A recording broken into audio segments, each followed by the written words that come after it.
We live in a world today where technology is constantly advancing. Just think, it took Motorola 10 years to turn their Dynatac 8000 prototype into the first commercially sold handheld mobile phone. Hard to believe now that telecom companies send out a new line of products every year.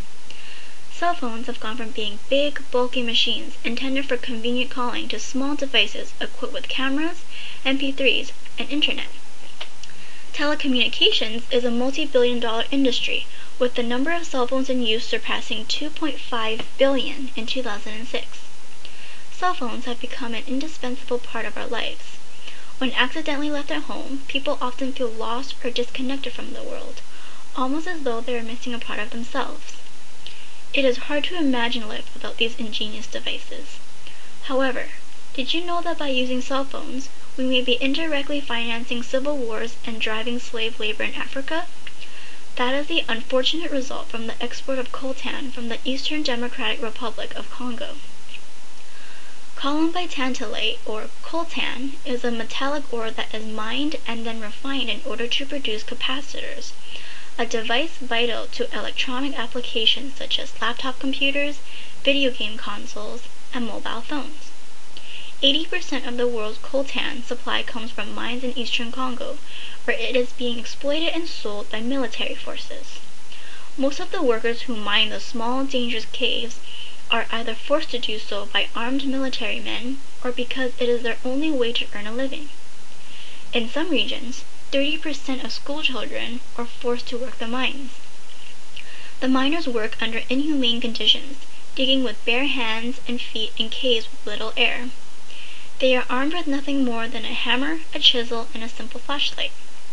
Each day, the workers mine about 1 kilogram of coltan and earn $2 to $3. The current export price of coltan is $100 per kilogram. The militia control the mines, while rebel groups attack villages for coltan in order to sell it to exporters. They reap huge profits that help fund their war ammunition.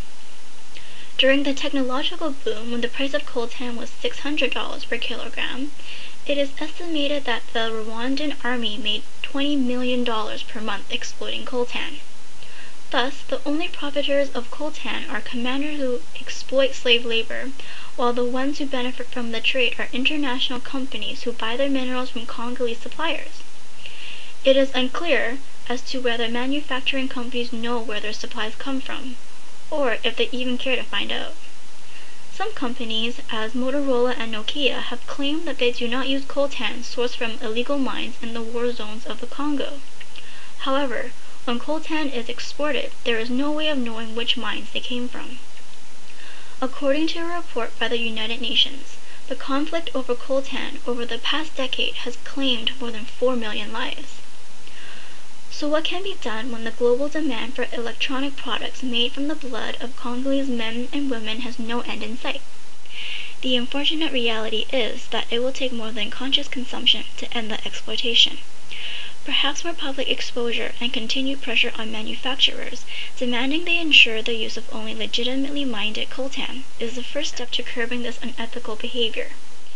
Even better, with continued lobbying, we can persuade innovators to develop a more socially minded technology that doesn't enslave lives in order to power our gadgets.